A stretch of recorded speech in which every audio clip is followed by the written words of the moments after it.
1절만 부르자고 했냐면, 지금 마음이 그래요. 지금 마음이 주 나의 반석이시니. 지금 마음이. 여러분, 올 한 해 우리가 얼마나 힘들었는지 아시죠?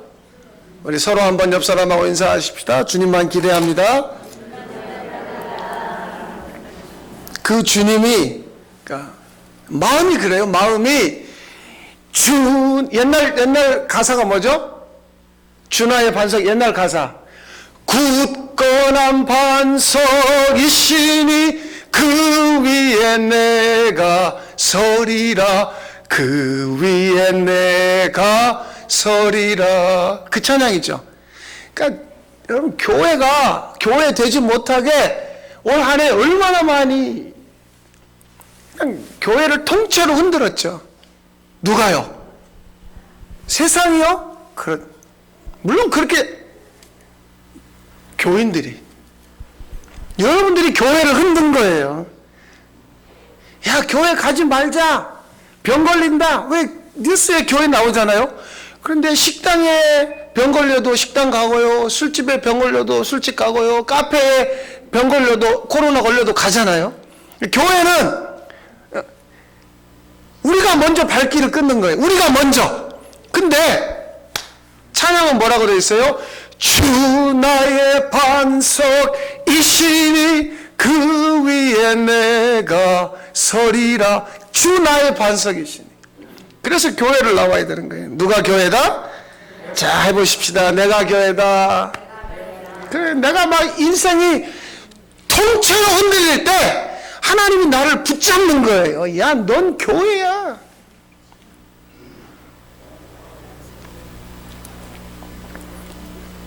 오늘 추수감사절에 무엇이 내게 이익인가, 이득인가?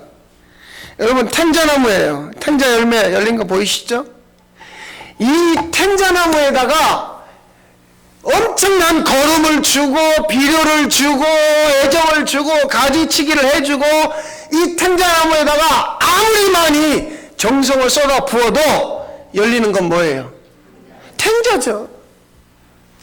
아, 이상하네. 아, 내가 오리 거름도 주고 퇴비도 주고 요소도 주고, 아, 여기다가 내가 막 그냥 사랑과 정성 했는데 왜? 뭐의 문제예요? 나무의 문제죠. 나무의 문제예요. 그래서 예수님이 이런 말씀하는 거예요. 마태복음 7장입니다. 17절 18절 같이 읽어볼까요? 이와 같이 좋은 나무마다 아름다운 열매를 맺고 못된 나무가 나쁜 열매를 맺나니, 좋은 나무가 나쁜 열매를 맺을 수 없고 못된 나무가 아름다운 열매를 맺을 수 없느니라. 이건 단정입니다. 단정. 아이고, 그럴지도 몰라. 나쁜 나무한테 비료도 주고 거름도 주고 가지치기도 해주고 복숭아처럼 봉지도 싸주면, 아이고, 뭐 나쁜 나무에서 좋은 열매가 맺을지도 몰라. 그런 이야기가 아니에요. 예수님이 딱 정했어요. 나무가 나쁘면 열매가 나빠. 나무가 좋으면 열매가 아름다워. 나무의 문제란 얘기죠. 우리의 신앙생활은 뭐였냐면, 나무를 그 탱자나무에다가 그냥 지금까지 물을 주고 거름을 주고 비료를 주고 그 탱자나무에다가 온 공을 들인 거예요. 탱자나무에다가. 그래 놓고 하는 말, 이상하네. 내가 이렇게 이 나무에다 잘해줬는데 왜 여기서 탱자가 열릴까? 아이, 이런 복숭아나 배나 사과나 이런 게 열려야 되는데. 뭐의 문제예요? 나무의 문제인 거예요. 그래서 예수님의 방법은 뭐냐? 찍어버리는 거예요. 그 나무 가지고는 안 되니까. 이것을 바울은 접붙임의 능력이라고 그러죠. 여러분, 이게 잘려나간다는 건 죽음이에요. 내 인생이 통째로 꺾어지고 부러지고 잘려나가는 죽음. 나 이제 어떻게 살지? 한치 앞이 보이지 않는, 나 이제 어떻게 살지?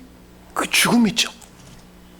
그런데 거기다가 주님이 접을 붙이는 능력으로 새로운 열매를 맺게 하는 거죠. 잘려나가는 죽음과 접붙이는 능력은 우리에게 있지 않습니다. 주님에게 있지요. 그게 변하지 않는 거예요. 좋은 나무는 아름다운 열매를 맺고 못된 나무는 나쁜 열매를 맺는다. 똑같은 물을 마시는데 뱀이 마시면 그 뱀에게서 독이 나와요. 뱀이 동물을 먹는 게 아니라 그냥 똑같이 이슬을 먹어요. 그런데 원래 뱀인 거예요. 나쁘다고 하는 건 뭐냐면, 여기 말하는 나쁜 열매라고 하는 건 자기 세상을 만드는 거예요. 자기 세상. 자기 세상이라는 건 굉장히 크게 생각하지 마세요. 식구들이 아니면 주변 사람들, 회사 사람들, 아는 사람을 전부 다 내 말 잘 듣게. 말 잘 듣게 하는 건 뭐냐면, 데리고 가서 맛있는 밥, 비싼 밥, 좋은데 구경시켜주고, 그래서 자기가 부탁하면 자기 말 잘 들어주고, 그게 가족이든 이웃이든 누구든지 자기 세상 만드는 거죠. 자기 밑에다가 종속시키는 거죠. 이게 나쁜 열매고 못된 나무죠. 좋은 나무, 아름다운 열매는 뭐냐면, 내가 내 세상 만들려고 하다가 거기서 인생이 꺾어져요. 꺾어졌는데 그럼 끝났잖아요. 꺾어지면. 그런데 하나님의 나라에 대한 마음이 생기는 거죠. 이 세상이 전부가 아니구나. 여러분, 우리가 요즘 이제 감을 거의 다가 땄는데, 감 꺾을 때 어떻게, 옛날에 그 대나무 이렇게 해가지고 감을 딸 때 감만 따요? 아니면 가지를 어떻게 해요? 가지를 꺾어버린다. 비틀어서. 왜요? 뭐 때문에 그래요? 아시잖아요. 왜 감 가지를 꺾어요? 내년에 감만 똑 따는 것보다 가지를 비틀어 가지고 따면, 그러면 저게 꺾어졌는데 내년에 거기서 더 많은 감이, 더 좋은 감이 열리더라는 거예요. 그냥 얌전하게 올라가서 감만 똑 따는 사람은 시골 사람이 아니에요. 감을 모르는 사람이에요. 그런데 나무를 꺾어서 비틀었는데, 그러면 그거 가지를 비틀면 어떡하냐. 그게 뭘 모르는구만. 꺾으면 더 잘 열리는 거야. 하나님이 우리 인생을 꺾어서, 네 나라, 네 세상 그런 거 없어. 내 나라, 주님의 나라, 아버지가 만드신 아들의 나라. 이것이 꺾는 이유죠. 그런데 사람들이 내가 나쁜 나무라고 하는 걸, 못된 나무라고 하는 걸 사람들에게 들키면 안 되니까 뭐 하느냐? 감춰요. 감추는 사람들이 있어요. 이건 아주 간단하거든요. 들키지만 않으면 된단 말이에요. 그런데 열매가 없어요. 그래서 예수님이 이런 말씀을 하는 거죠. 마태복음 21장 19절에 보니까, 길가에 한 무화과나무를 보시고 그리로 가사 잎사귀밖에 아무것도 찾지 못하시고, 열매가 없는 거예요. 이 나무에게 저주하십니다. 이제부터 영원토록 내가 열매를 맺지 못하리라 하시니 무화과나무가 곧 마른지라. 저주죠. 잎사귀만 무성한, 열매가 없는 안타까운 이야기입니다. 우리가 평생을 믿어왔는데 너무 쉽게, 그리고 너무 자주 흔들린다는 거죠.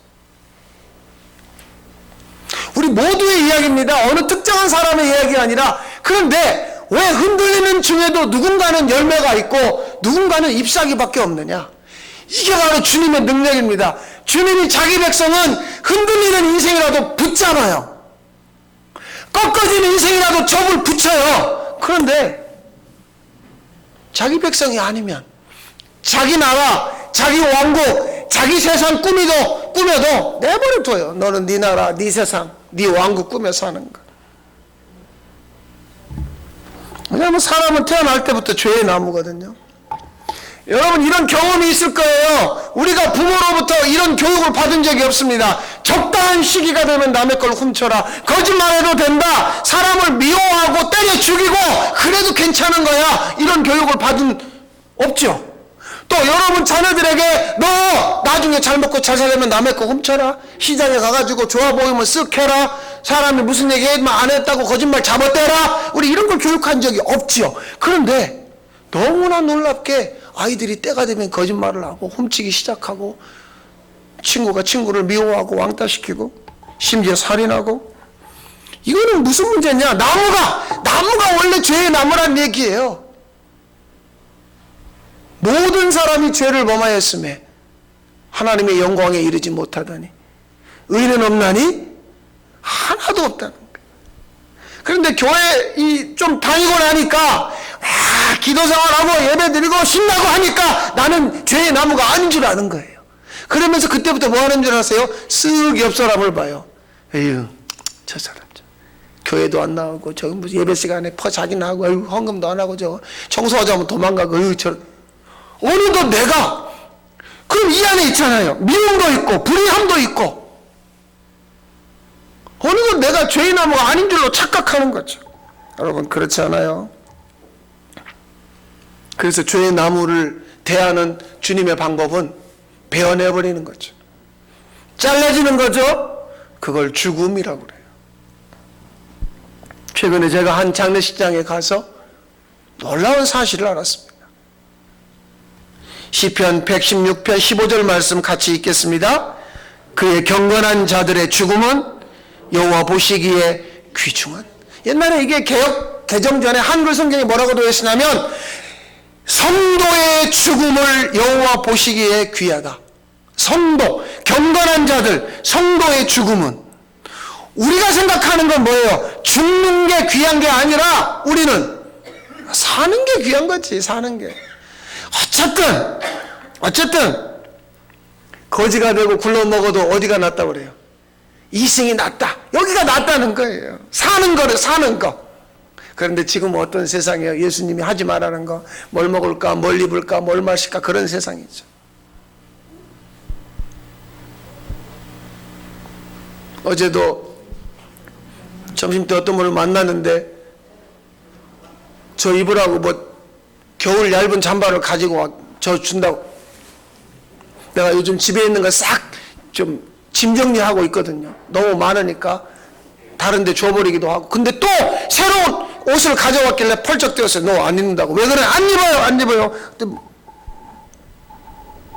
우리는 사는 게 중요합니다. 그러니까 입어야 되고 새 옷을 먹어야 되고 맛있는 것을 또 새로운 걸 구경하라고. 우린 그런 게 중요하다는 거예요. 우리는 맞아요. 우리끼리는 그게 중요합니다. 우리 목사들도요. 제가 입은 이 가운과 스톨은 이거는 처음에 20년 전에 딱 20년 됐네요. 2000년 11월 7일 날 제가 목사안수 받았으니 그때 오시고 그때 가운이 그때 스토리. 근데 요즘에 목사님들이 이 스토리를 비단으로 해가지고 여기다가 막 모양을 집어넣어가지고 가운도 새로운 거 줄무늬 있는 거 색깔 바꾸는 거 총회장이 되고 노회장이 되면 녹색으로 막 입고. 사람들은 입는 게 중요한. 왜? 내가 좋은 옷 입어가지고 보여주고 내가 쫙 맛있는 거 쫙 산골짜기에 있어도 갑니다. 사는 게 중요하다 그 말이에요. 사는 게. 그런데 하나님의 관점 보세요. 죽음, 경건한 자들의 죽음이 여호와 보시기에 귀하다. 이건 무슨 얘기냐면 죽음이 귀하니까 사는 것도 귀하다. 근데 우리는 죽음은 아무것도 아니야. 죽음은 필요 없어. 사는 게 중요한 거지. 우리는 사는 것만 중요한 거죠. 여러분 사도 바울의 이 놀라운 고백을 보세요. 빌립보서 1장 21절에 이는 내게 사는 것이 그리스도니 죽는 것도 유익함이라. 이거를 공동번역으로 빨간 글씨로 올려놨습니다. 같이 읽어볼까요? 나에게는 그리스도가 생의 전부입니다. 그리고 죽는 것도 나에게는 이득이 됩니다. 죽는 것도 이득이 됩니다. 우리가 한 번도 생각해 보지 못한 거예요. 죽는 게 그게 무슨 이익이냐고. 사는 게 이익이지.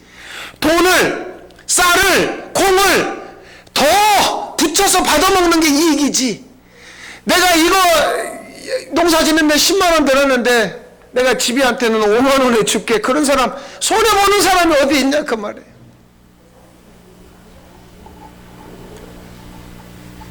사는 것만 중요한데 하나님은 뭐라고 그래요? 성도의 죽음은 귀하다. 그리고 바울은 고백합니다. 죽는 것도 나에게 이득이 됩니다. 그래서요, 지난주에 행복한 예배자에 대해서 말씀드렸죠. 오늘도 여러분에게 물어보고 싶어요. 여전히 행복하십니까? 내 인생이 꺾어지고 부러지고 내가 원하는 대로 되지 않아도 여전히 나는 행복한가? 어떤 분이 주중에 연락이 왔어요. 목사님, 행복하십니까? 행복한 예배자. 자기가 지난주 설교를 10번을 돌려봤대요. 듣고 또 듣고 10번을 들었다는 분이 저한테 연락이 왔어요. 왜? 행복한 예배자가 무엇인가? 자기 그 말씀을 들으면서 행복한 예배자 되고 싶다는 마음에 설교를 10번을 듣고 또 듣고 했다고. 행복한 예배자에 대해서 오늘 여러분들에게 묻고 싶습니까? 여전히 행복한가? 내 인생이 꺾어지고 부러져도 십자가의 능력으로 거기서 주님이 열매를 맺게 하실 것이기 때문에 그 열매 맺는 장소가 어디냐면 광야거든요. 이 광야라고 하는 것은 제가 한문을 넣어놓은 이유가 넓은 들판이라는 거예요. 그런데 그 넓은 들판에 풀도 없고 나무도 없고 물도 없고 죽음의 장소죠. 낮에는 40도 이상 올라가고 밤에는 갑자기 영하 10도로 떨어져 버리고, 우리가 여름에 막 30 몇 도 되면 덥다고 그러잖아요. 그럼 광야가 얼마나 더운가 몰랐어요. 그러다가 한 6, 7년 전인가 이집트에 갔다가 죽을 뻔했어요. 버스에서 내렸는데 그날 기온이 45도예요. 다시 들어가 버렸어요. 못 다니겠더라고요. 광야, 죽음의 장소죠. 낮엔 덥고 밤엔 춥고 물이 없고 그늘이 없고. 그런데 하나님이 이스라엘 보고 너희들 있잖아, 가나안 땅, 젖과 꿀이 흐르는 땅, 농사 지으면 잘 되는 땅, 소나 양이나 염소를 키우면 잘 되는 땅, 그 가나안 땅에 들어가거든 추수감사절을 지켜라. 왜요? 너희들 이 광야에서 내가 40년 동안 아침마다 만나를 주고 그 밝은 대낮에 구름 기둥으로 시원하게 하고 밤에는 불 기둥으로 따뜻하게 하고, 너희들이 짝대기만 가지고도 칼 들고 창 들고 오는 전쟁에서 이기게 하고, 고기 먹고 싶다고 하면은 메추라기 보내주고 내가 다 그렇게 먹여줬지. 그러니까 진짜 먹고 살기 좋은 땅에 가거든 너희들이 나한테 광야를 기억해서 추수감사절을 지켜라. 그랬더니 이스라엘이 아멘 했어요. 그래놓고 한 번도 추수감사절을 지키지 않았어요. 왜? 광야에서는, 그 힘든 곳에서는 알았습니다, 주님밖에 없습니다, 그렇게 살겠습니다 해놓고 막 가나안 딱 들어가니까 세상에 땅이 좋아요. 곡식이 잘 되고 물이 많아가지고 짐승도 잘 되고 꿀도 있고 부족한 것이 없어요. 그러니까 하나님이고 나발이고 다 필요 없네. 우리 집 잘 짓고 창고에다 먹을 거 쌓아두고 양가죽, 염소가죽, 털옷 입고.